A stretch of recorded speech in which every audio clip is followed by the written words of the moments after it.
అందరికీ నమస్తే. నేను మీ Keerthi. Welcome to Keerthi kitchen. ఈరోజు నేను బుల్లెట్ రైస్తో చికెన్ దమ్ బిర్యానీ సింపుల్ స్టెప్స్తో ఈజీగా ఎలా చేయాలో చేసి చూపిస్తానండి. చాలా టేస్టీగా ఉంటుంది దమ్ బిర్యానీ. మీరు కూడా ఖచ్చితంగా ఈ స్టెప్స్ ఫాలో అయ్యి చేయండి. ఇప్పుడు నేను ఈ చికెన్లో బాగా కడుక్కొని దీన్ని ఒక టేబుల్ స్పూన్ అల్లం వెల్లుల్లి పేస్టు, కొంచెం సాల్టు, కొంచెం గరం మసాలా, కొంచెం ధనియాల పొడి, కొంచెం కారము, కొంచెం పసుపు వేసుకున్నాను. దీంట్లోనే ఈ స్పైసెస్ అన్నీ వేసేసుకుంటున్నాను. ఇప్పుడు కొంచెం సేపు ఇలా బాగా కలుపుకోవాలి.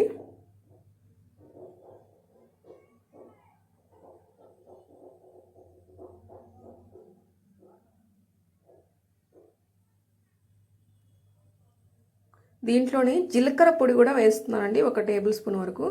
ఈ ఆయిల్ ఏమో మనం ఫ్రైడ్ ఆనియన్స్ వేయించుకున్నాం కదండి, ఆ ఆయిల్ వేయడం వల్ల మనకు ఆ ఫ్రైడ్ ఆనియన్స్ స్మెల్తో పాటు టేస్ట్ కూడా బాగొస్తుంది. ఇప్పుడు ముందుగా చేసుకున్న ఫ్రైడ్ ఆనియన్స్ కూడా దీంట్లో వేస్తున్నాను. మనకు దమ్ బిర్యానీ అంటేనే ఫ్రైడ్ ఆనియన్స్ అండి. ఫ్రైడ్ ఆనియన్స్ వేస్తేనే దమ్ బిర్యానీ పర్ఫెక్ట్గా బాగా వస్తుంది. ఇదిగోండి, వీటిల్ని ఇప్పుడు వేసుకొని కొంచెంసేపు బాగా కలుపుకోవాలి, బాగా పట్టే మరిగా. ఇప్పుడు దీంట్లో ఒక హాఫ్ కప్పు వరకు పెరుగు అయితే వేసుకుంటున్నాను. ఇదిగోండి, ఈ పెరుగు పట్టే మారిగా కొంచెం సేపు కలుపుకోవాలి. ఇలా దీన్ని మనం ఓవర్ నైట్ నేను మ్యారినేట్ చేసి పెట్టుకున్నానండి. ఓవర్ నైట్ మ్యారినేట్ చేయడం వల్ల ఏంటంటే మనకు ముక్కకి మసాలా బాగా పడుతుంది, లోపలికంతా బాగా దిగుతుంది. ఇదిగోండి, ఓవర్ నైట్ అయిన తర్వాత మార్నింగ్ తీసి దీంట్లో ఒక టేబుల్ స్పూన్ వరకు పచ్చిమిర్చి పేస్ట్ వేస్తున్నాను. అదేవిధంగా కొంచెం కొత్తిమీర, కొంచెం పుదీనా కూడా వేసుకుంటున్నాను. ఇప్పుడు ఒక 4-5 టేబుల్ స్పూన్స్ నెయ్యి అయితే వేస్తున్నానండి. నెయ్యి వేయడం వల్ల కొంచెం స్మెల్ డిఫరెంట్గా బాగొస్తుంది.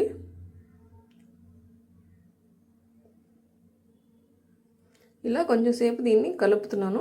ఇలా ఎక్కువ సార్లు మనం కలపడం వల్ల ముక్కకి మనకు మసాలా బాగా పడుతుందండి.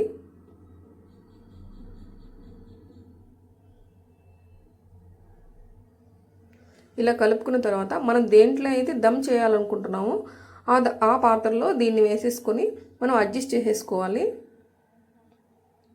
దీంట్లోనే ఒక నిమ్మకాయ అయితే పిండుతున్నాను.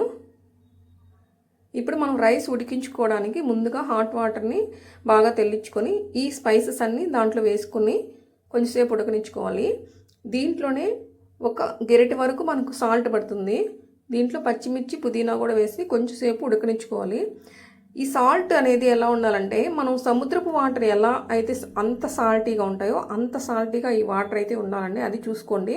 అప్పుడే మనకు ఆ రైస్కి ఆ సాల్ట్ అనేది పర్ఫెక్ట్గా పడుతుంది. అది మాత్రం కొంచెం చూసుకోండి, సాల్ట్ వాటరు. ఇప్పుడు ఈ రైస్ని అయితే వేసేస్తున్నాను. మనకు ఈ రైస్ 75% వరకు ఉడకాల్సి ఉంటుందండి, ఫుల్గా ఉడకకూడదు. ఇదిగోండి, దీంట్లో కొంచెం యాలకుల పొడి అయితే వేస్తున్నాను. ఒక హాఫ్ కప్పు వరకు మనం ఉడికించుకున్నాం కదండి హాట్ వాటర్, ఆ వాటర్ అయితే దీంట్లో కొంచెం వేస్తున్నాను. ఇదిగోండి, 75% ఉడికిపోయింది. మిగిలిన 25% అనేది మనకు ఈ దమ్ చేసినప్పుడు ఉడికిపోతుంది, అంతేగాని మనం 100% ఉడికించేసుకోకూడదు. ఇదిగోండి, ఈ రైస్ని అంతా దీంట్లో అడ్జస్ట్ చేసేస్తున్నాను. నేను కలర్ అయితే వాడనండి, కలర్ తినకూడదు కాబట్టి పసుపు అయితే వాటర్లో కలుపుకొని ఇలా వేసాను. దీంట్లోనే కొంచెం బిర్యానీ మసాలా వేసేసాను పైన, కొంచెం పుదీనా, కొత్తిమీర, మిగిలిన ఫ్రైడ్ ఆనియన్స్ కూడా దీంట్లో వేసేసి గార్నిష్ చేసేసుకుంటున్నాను. ఇప్పుడు ఒక 2-3 టేబుల్ స్పూన్ల నెయ్యి అయితే పైన వేసుకుంటున్నాను.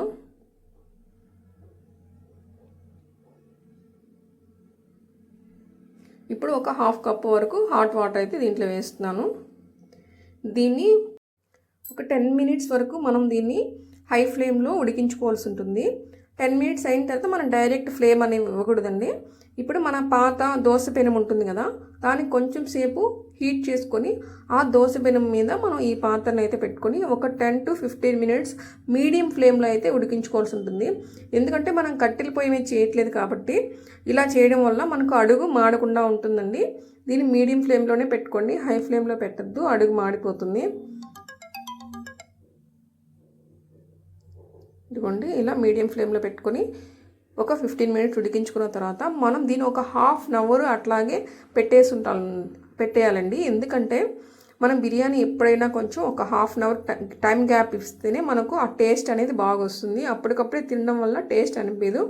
ఇలా హాఫ్ అన్ అవర్ అయిన తర్వాత ఇప్పుడు మనం మూత తీసి చూడండి ఎంత పర్ఫెక్ట్గా వచ్చిందో. అసలు చాలా బాగా వచ్చింది. చూడడానికి చూడండి ఎంత కలర్ఫుల్గా ఉందో. ఇప్పుడు దీన్ని ఈ రైస్ని మనం మసాలా అంతా పట్టేమారిగా కింద నుంచి బాగా కలుపుకోవాలి. అంతే అండి. చూడండి ముక్కలు అయితే బాగా పర్ఫెక్ట్గా ఉడికాయి. మనం ఓవర్నైట్ మ్యారినేట్ చేయడం వల్ల మసాలా అంతా ముక్కలకి బాగా పట్టి ఇలా పొడి పొడిగా ముక్కలు అయితే బాగా చూడండి ఎలా వస్తున్నాయో, బాగా వచ్చాయి. మీరు కూడా ఖచ్చితంగా ట్రై చేయండి. చాలా బాగుంటుంది. ఈ బుల్లెట్ రైస్తో చికెన్ దమ్ బిర్యానీ చాలా పర్ఫెక్ట్గా వస్తుంది. ఇంకొక వీడియోలో నేను మీకు అసలు బిర్యానీ మసాలా ఎలా చేయాలో కూడా చేసి చూపిస్తాను. నా ఛానల్ని ఖచ్చితంగా సబ్స్క్రైబ్ చేయండి, లైక్ చేయండి, మీ ఫ్రెండ్స్కి షేర్ చేయండి. ఇంతే అండి. ఈ సింపుల్ ట్రిక్స్తో ఫాలో అయ్యి ఈ బిర్యానీ చేయండి. Thank you.